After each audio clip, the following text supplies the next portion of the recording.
Okay, so this is like one of the most amazing dreams I've ever had. So, because it did involve what we would consider a miracle, that's what I called it. I called it the miracle dream.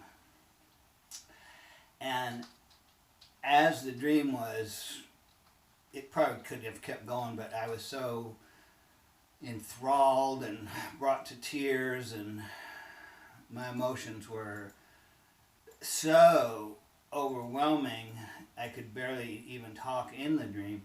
I knew to wake myself up to record this because it was like, you'll see when you hear this. So, the first question is, if you could think of anything that you really wanted to experience while you were alive, right? What would it be? I don't know. Well, a lot of people who are, shall we say, have some faith in God are interested in the second coming, right? Well, nobody really knows exactly how that's going to happen or whether we'll even be aware of it, but there are some clues that indicate that there will be some events as things unfold, and they will be seen by the world on live television. So we are at that point now. Well, I was in my dream, okay, and it's interesting because I had a, quote, normal life going on, and I was three different people. I was both me, my father, and when I was a little boy. So my family also included you and some other kids, but this section of what I'm talking about, I played all three parts of being me as a younger adult, like Robert's age, and then when I was like more like 10, and then more like my older, like I am now. Okay. So anyway, at Robert's age, something had happened with the plumbing. So it's me. I dug up the front part that connected to the sewage, and it was the front yard, and found the pipe. And this was a nice, almost manicured lawn in a neighborhood. This was set in, quote, modern times, but it was in a small town, and the town was like, had a little bit of hills to it. It wasn't a completely flat town. And in this particular case, our house was up a little bit. The courthouse was still like one block over and up even farther, and I don't know the directions in this case. I have a feeling behind me is west, so that would be east. So the hill went down south to the left, and 2 blocks down was this white church, and it was also overall a big one-room church, but it was made out of wood, and it wasn't any bigger than, you know, like a small country church actually. And the reason I'm telling all that is because there was this subtext of sort of a normal life going on during this dream. And I dug up the front yard, and it was a square, no, it was a rectangle, I guess, 2 feet wide by maybe 6 feet long, and about 3 feet deep. Had cleaned out the pipe, and I was doing that in order to replace it. This was a strange pipe though, because when I picked it up in the dream and looked at it, it wasn't like PVC pipe. It was a cloth type lined pipe that was almost like a buffing cloth material on the inside, and all of that had to be cleaned out as far as it had dirt in it. It wasn't like it was dirty with poop or anything, and there wasn't any water. The dirt was just regular, nice, dry loam. The sides were all nice and neat, and this was in the middle of a mowed, manicured lawn. It's like we, you know, want to. It was was amazing in a way, you know.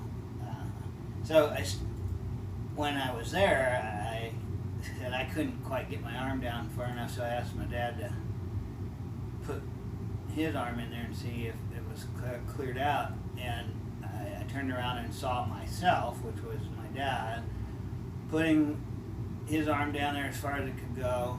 Only remember, it's really me. So when I put my arm down as far as I could go, only I was older, I did find out it was completely clean, except my fingertips touched some water. And when that happened, then my younger self, that was like 10 years old, goes, "Ooh, that's contaminated," you know, and wanted me to go wash my hands before I did anything, you know.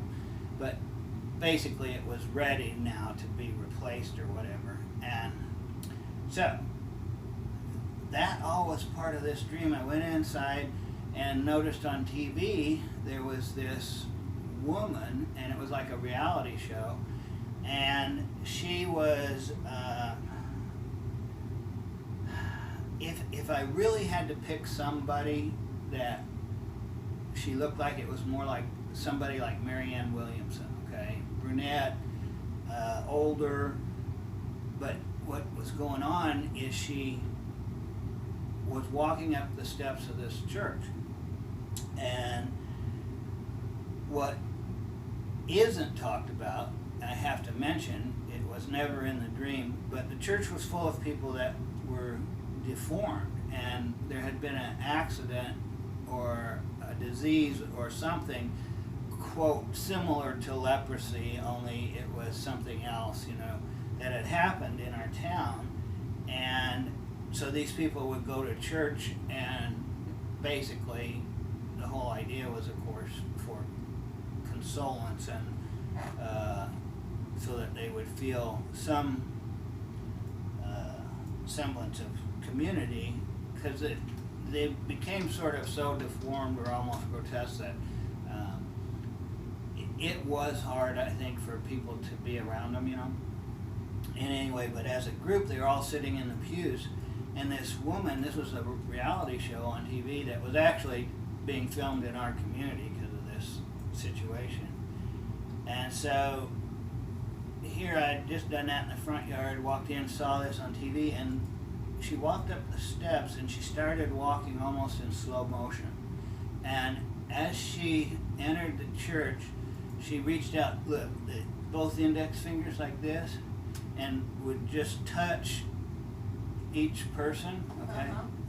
And when she touched them, all of their body grew back to normal. And it was a slow process because there was like 100 people in there, and she was just going in slow motion doing this, and you could just feel this huge tsunami of gratitude and love and miracle. And I said, "Do you see what we're watching?"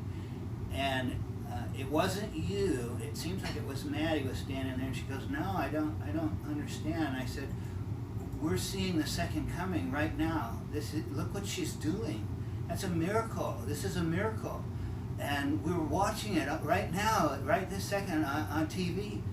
And it was only happening a couple of blocks from where we lived. You know, I mean, I'm getting goosebumps.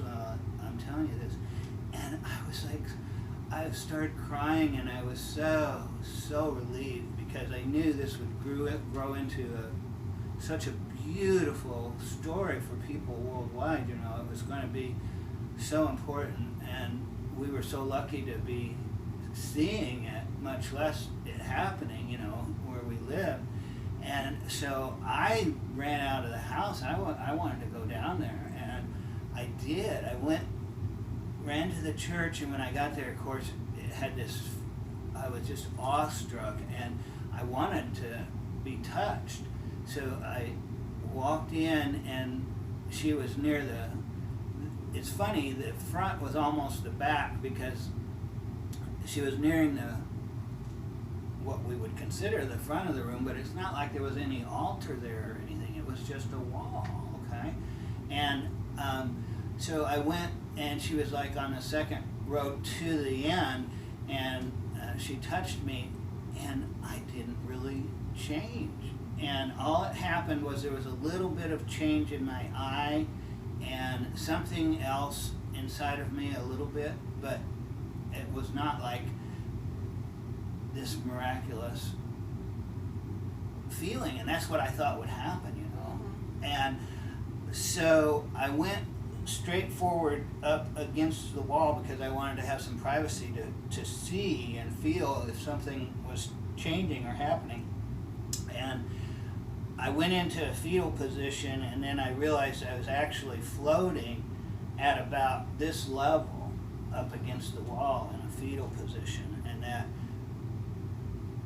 the feeling that I had of being part of the event and seeing it was my part in the whole thing. You know, I was sort of a observer and also lucky enough to be able to run down there and be a tiny little bit of a part of it. So I was floating in a fetal position up against the wall with my eyes closed, and I just sort of stayed there, feeling this. This was a flood of all the positive emotions. Wow. And it became too much, you know. I had that's why I was in the fetal position, floating and closed with my eyes, because I couldn't even barely breathe or talk or anything, you know. And so